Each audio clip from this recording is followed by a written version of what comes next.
In this video, let us see problems related to properties of analytic function. So first problem is examine whether the function xy square can be the real part of an analytic function.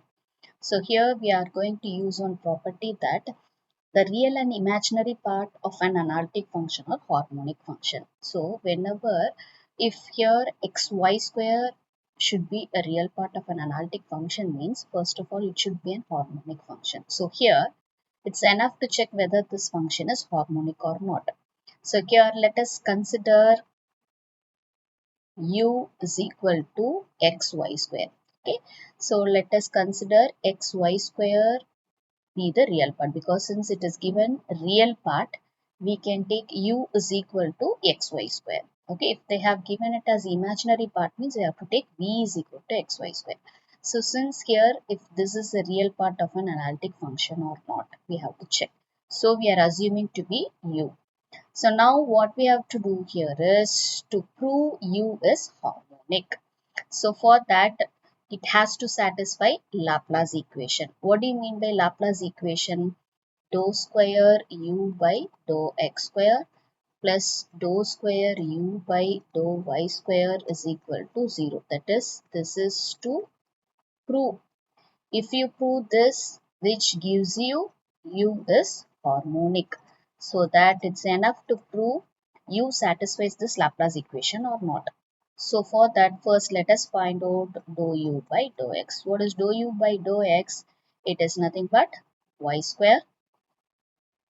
So dou square u by dou x square is equal to what?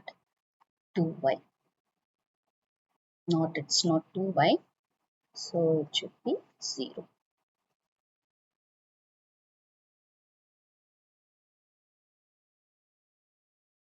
So it is 0. So that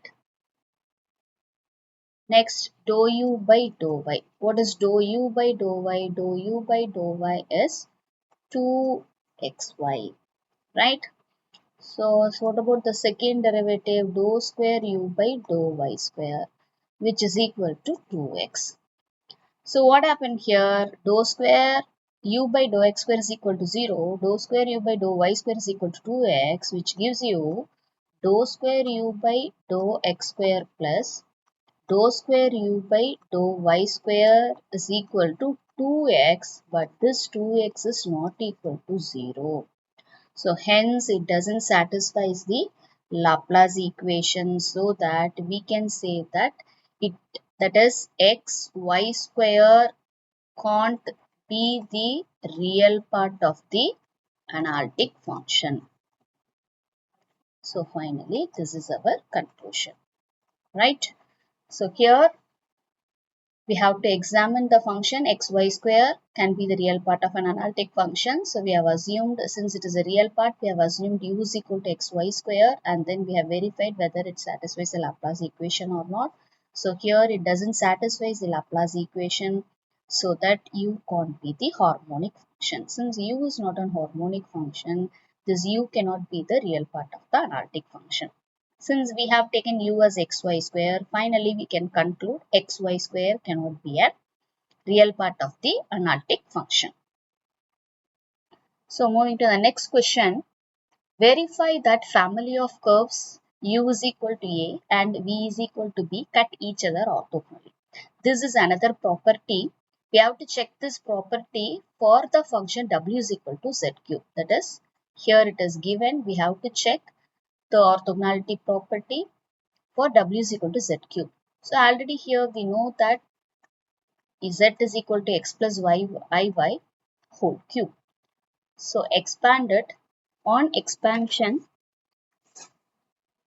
we get x cube plus 3x square y, that is iy, plus 3x into iy the whole square plus iy whole cube. This is of the form a plus b the whole cube formula. So this is equal to x cube plus I into 3x square y. Third term will be I square becomes minus. So minus 1. So minus 3x y square Here I cube is equal to minus I. So it becomes minus I into y cube. So now we can separate it as the real part and imaginary part. So this comes as real part plus I into this is imaginary part. So here we can, this is W, we has been expressed like this. So we can conclude U is equal to x cube minus 3xy square and V is equal to 3x square y minus y cube. Since it was given U is equal to A and V is equal to B, we can take x cube minus 3xy square is equal to A, and from here 3x square minus y cube is equal to B. So these two are the equations, U is equal to A and V is equal to B. So now what we have to do, we have to verify whether these two cut each other orthogonally or not.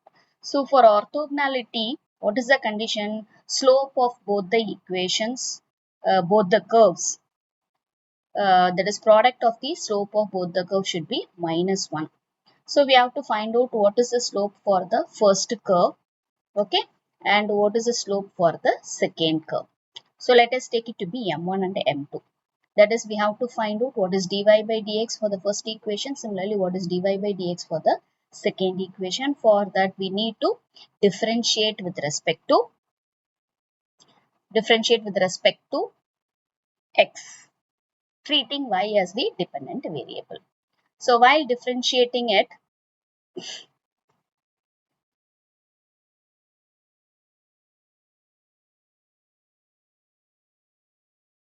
let us differentiate it. Differentiating this, what we get is 3x square minus, here you have to do it by product rule. So 3xy square means take 3 common. So here keeping x fixed, differentiating y gives you 2y into dy by dx plus keeping y square fixed, differentiation of x is 1. So into y square.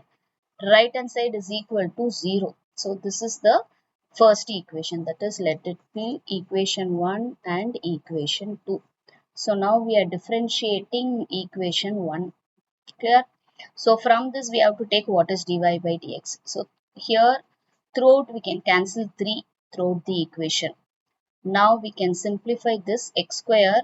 This becomes minus 2xy dy by dx plus y square is equal to 0. So from this we want dy by dx.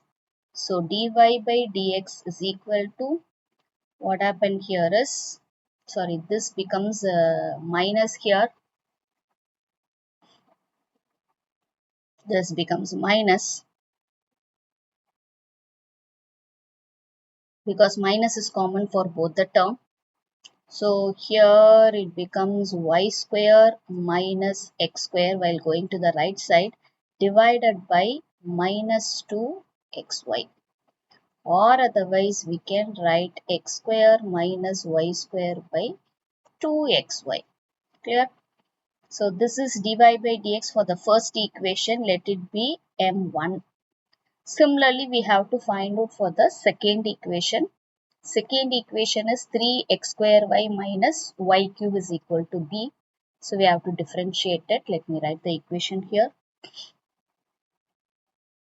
Second equation is 3x square y minus y cube is equal to b. So now we have to differentiate it.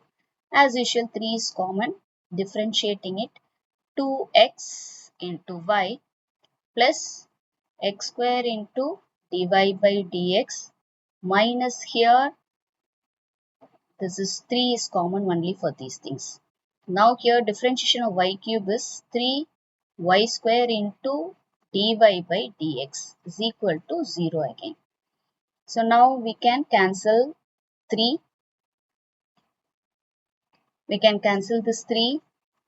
So 2xy plus, we can take dy by dx common, so that here x square and then here minus y square. is equal to 0. Now we want dy by dx. So what will be dy by dx? Minus 2xy will come to the right side divided by x square minus y square. So this is dy by dx for the second curve and we are taking it to be m2. So now if you notice what is m1, look here, this is m1 and this is m2. So m1 and m2 are reciprocal of each other and with the minus sign, okay, with the opposite sign. So from this we can conclude m1 into m2 is equal to minus 1.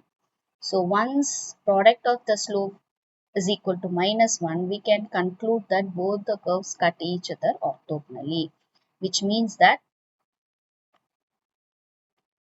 u and, that is u of x comma y is equal to a and v of x comma y is equal to b cut each other orthogonally.